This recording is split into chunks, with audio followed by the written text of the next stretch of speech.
CEE commissioner of entrance examinations Kerala നിങ്ങളോടാണ് സംസാരിക്കാനുള്ളത്. അനേകായിരം വരുന്ന വിദ്യാർത്ഥികളുടെ പക്ഷത്ത് നിന്നുകൊണ്ട് ഏതാനും കാര്യങ്ങൾ കൃത്യമായിട്ട് പറയാനായിട്ട് ആഗ്രഹിക്കുകയാണ്. ഒന്ന്, കീം പ്രോസ്പെക്ടസ് 2025 നിങ്ങൾ ജൂൺ 10 റാങ്ക് ലിസ്റ്റ് പ്രസിദ്ധീകരിക്കുമെന്ന് പറഞ്ഞിരുന്നല്ലോ. എന്ത് തടസ്സമാണ് നിങ്ങൾ നേരിടുന്നത് ഇത് റാങ്ക് ലിസ്റ്റ് പബ്ലിഷ് ചെയ്യാനായിട്ട്? എന്തെങ്കിലും പ്രശ്നങ്ങൾ ഉണ്ടെന്നുണ്ടെങ്കിൽ നിങ്ങൾ ആ തീയതി മാറുന്നു എന്ന് പറഞ്ഞിട്ട് എന്തെങ്കിലും തരത്തിലൊരു നോട്ടിഫിക്കേഷൻ നിങ്ങൾ അയച്ചിട്ടുണ്ടോ, അപ്ലോഡ് ചെയ്തിട്ടുണ്ടോ? ഇല്ല. അതിൻ്റെ അർത്ഥം ഈ വിദ്യാർത്ഥികളൊക്കെ വെയിറ്റ് ചെയ്തിരിക്കാം, അവർക്ക് വേറെ പണിയൊന്നുമില്ല, നമുക്ക് എന്ത് വേണമെങ്കിലും ആവാം, തീയതി ഇന്ന് പറഞ്ഞ് നാളെ ആക്കാം, നാളെ എന്നുള്ളത് മറ്റന്നാളാക്കാം എന്നൊരു മനോഭാവം നിങ്ങൾ തീർത്തും അവസാനിപ്പിക്കണം.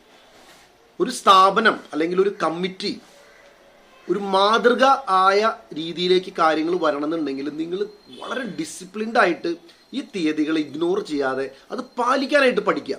ഒന്നാമത്തെ കാര്യം. രണ്ടാമത്തെ കാര്യം, നിങ്ങളുടെ ഈ സ്റ്റാൻഡേർഡൈസേഷൻ നോർമലൈസേഷൻ എന്ന് പറഞ്ഞ പരിപാടികൾ നിങ്ങൾ അവിടുന്ന് ഇവിടുന്ന് കാണുന്ന സംഭവങ്ങൾ വെറുതെ കോപ്പി അടിച്ചിട്ട് ഒരു പ്രഹസനമാക്കി ഇതൊന്നും മാറ്റരുത്. നിങ്ങൾക്കറിയാം 85,000 90,000 വരുന്ന കുട്ടികളെ ഒറ്റ ഷിഫ്റ്റിൽ ഒരു തീയതിക്ക് പരീക്ഷ ഇരുത്താനായിട്ട് യാതൊരു ബുദ്ധിമുട്ടും ഇല്ല നിങ്ങൾക്കറിയാം. എന്നാൽ 14 ലക്ഷം കുട്ടികൾ എഴുതുന്ന JEE പോലെയുള്ള പരീക്ഷകളിലെ പ്രോസസ്സ് കോപ്പി അടിച്ചുകൊണ്ട് നമുക്ക് 6 ഷിഫ്റ്റ് 7 ഷിഫ്റ്റ് ആക്കാം. എന്നിട്ട് എന്ത് സംഭവിച്ചു? വലിയൊരു ഫോർമുല നിങ്ങൾ അപ്ലൈ ചെയ്യാണ്. അത് വിശദീകരിക്കാനോ അതിൻ്റെ പ്രശ്നങ്ങൾ ചർച്ച ചെയ്യാനോ ഒന്നും നിങ്ങൾ ഇവിടെ ഇല്ല. കാരണം നിങ്ങൾ പറയുന്നത് പ്രോസ്പെക്ടസിൽ ഉണ്ട് എന്നുള്ളതാണ്. ഞാൻ നോർമലൈസേഷൻ പ്രോസസ്സ് തെറ്റാണെന്ന് പറയുന്നില്ല. എന്തിന് വെറുതെ? What is the need for it എന്നാണ് ക്വസ്റ്റ്യൻ. മൂന്നാമത്തെ പോയിന്റ്, നിങ്ങൾ എന്താണ് ഈ സ്റ്റാൻഡേർഡൈസേഷൻ പരിപാടി കൊണ്ട് നടക്കുന്നത്? നിങ്ങൾക്ക് കഴിഞ്ഞ വർഷം അതിന് മുമ്പത്തെ വർഷമൊക്കെ നിങ്ങൾ അനുഭവിച്ചതല്ലേ കുട്ടികളുടെ ഫീഡ്ബാക്ക്? എത്ര കുട്ടികളാണ് സ്റ്റേറ്റ് സിലബസിൽ ബഹളം വെച്ച് തെരുവിലിറങ്ങി നിങ്ങൾക്കെതിരെ ഒരുപാട് കാര്യങ്ങൾ പറഞ്ഞത്? എന്തിനാണ് നിങ്ങൾ ഈ +2 മാർക്ക് ഇതെല്ലാം കൂടെ ആകെ ഒരു അവില് പരുവത്തിലാക്കിയിട്ട് ഈ ഫോർമുലയ്ക്ക് എടുത്തിട്ട് വീണ്ടും നിങ്ങളോട് എന്തെങ്കിലും ചോദിച്ചാൽ നിങ്ങൾ പറയും ആ പ്രോസ്പെക്ടസിൽ ഫോർമുലയുണ്ട്. ഓക്കെ, ഫോർമുല നമുക്ക് മനസ്സിലാവും, നമ്മൾ പൊട്ടന്മാരൊന്നുമല്ല. പക്ഷെ എന്തിനാണ് ഇതിൻ്റെ ഒരു ആവശ്യം? സിലബസുകൾ തമ്മിലുള്ള വ്യത്യാസത്തിനെ ഏകീകരിക്കാനാണെന്നുണ്ടെങ്കിൽ നിങ്ങൾ ഇപ്പോൾ ചെയ്യുന്ന ഈ കാര്യമുണ്ടല്ലോ, ഈ സൂത്രപരിപാടി. അതായത് ഞാൻ ഇന്നലെ മനോരമയിൽ വിശ്വസിക്കാൻ പറ്റില്ല, ഞാൻ പേപ്പറിൽ വായിച്ചത്, നിങ്ങൾ ഈ റിസൾട്ട് നീട്ടിക്കൊണ്ടു പോകുന്നത് നിങ്ങൾ ഏതോ ഒരു 4 അംഗ 5 അംഗ സമിതിനെ വെച്ചിട്ടുണ്ട്. ഈ മാർക്ക് ഏകീകരണത്തിൽ ആ സമിതിയുടെ റിപ്പോർട്ട് നിങ്ങൾക്ക് ലഭിച്ചു, അത് നിങ്ങൾ അനലൈസ് ചെയ്തുകൊണ്ടിരിക്കുകയാണ്. കീം പ്രോസ്പെക്ടസ് 2025 കൃത്യമായിട്ട് സ്റ്റാൻഡേർഡൈസേഷൻ ഫോർമുല നിങ്ങൾ പബ്ലിഷ് ചെയ്തിട്ടുണ്ടെങ്കിൽ എന്തിന് സമിതി, എന്ത് മാറ്റങ്ങളാണ് നിങ്ങൾ വരുത്താൻ പോകുന്നത് ഈ അവസാന നിമിഷത്തിൽ? ഇതൊക്കെ മുൻകൂട്ടി അറിഞ്ഞ് ചെയ്യേണ്ട കാര്യങ്ങളല്ലേ? നിങ്ങൾക്ക് എത്ര സമയം ഉണ്ടായിരുന്നു ഇതൊക്കെ ചെയ്യാനായിട്ട്?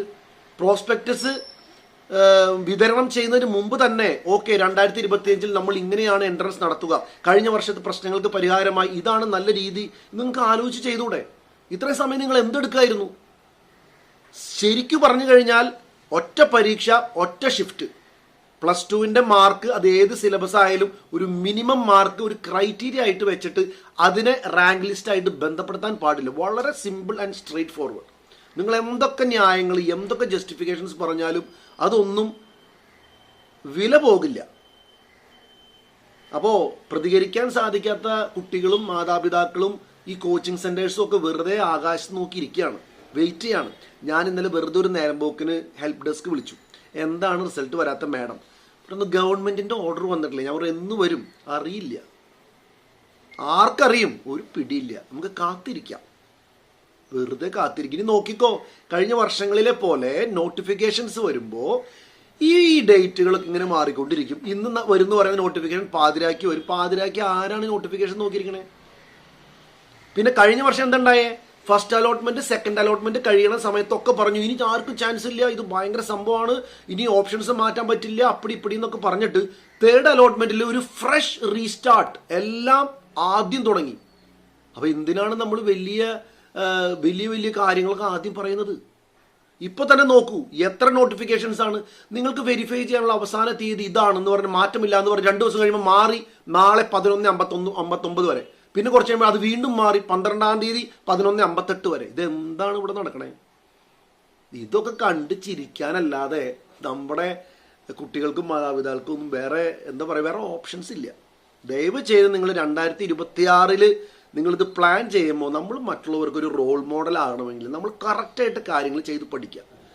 അതല്ലാതെ വേറെ മാർഗ്ഗമില്ല. നിങ്ങൾ കുട്ടികളിൽ നിന്ന് എല്ലാം പെർഫെക്റ്റ് ആയിട്ട് എക്സ്പെക്ട് ചെയ്യുന്നു, ഇൻസ്റ്റിറ്റ്യൂഷൻസിൽ നിന്നെല്ലാം എക്സ്പെക്ട് ചെയ്യുന്നു. പക്ഷെ നിങ്ങളുടെ ഭാഗത്ത് എന്ത് ഇതുപോലെ വളരെ സിമ്പിളായിട്ട് കാര്യങ്ങൾ എടുക്കണേ? നിങ്ങൾക്ക് എന്തും ആകാമെന്നുള്ള രീതിയാണോ? ചുരുക്കത്തിൽ പറഞ്ഞാൽ 5 കാര്യങ്ങൾ നിങ്ങൾ ദയവ് ചെയ്ത് 2026 നിങ്ങൾ സെറ്റ് ചെയ്യുക. 1, നിങ്ങളൊരു തീയതി പ്രഖ്യാപിച്ചാൽ അത് അഡ്ഹെയർ ചെയ്യുക, അതിൽ നിന്ന് മാറരുത് ഒരു കാരണവശാലും. ഇനി മാറുന്നുണ്ടെന്നുണ്ടെങ്കിൽ അതെന്തുകൊണ്ട് മാറുന്നു കൃത്യമായിട്ട് എക്സ്പ്ലെയിൻ ചെയ്യുക. 2, നിങ്ങളൊരു പ്രോസസ്സ് സെറ്റ് ചെയ്ത് കഴിഞ്ഞാൽ ആ പ്രോസസ്സിൽ നിന്ന് മാറരുത്, ബി കൺസിസ്റ്റൻറ്റ്.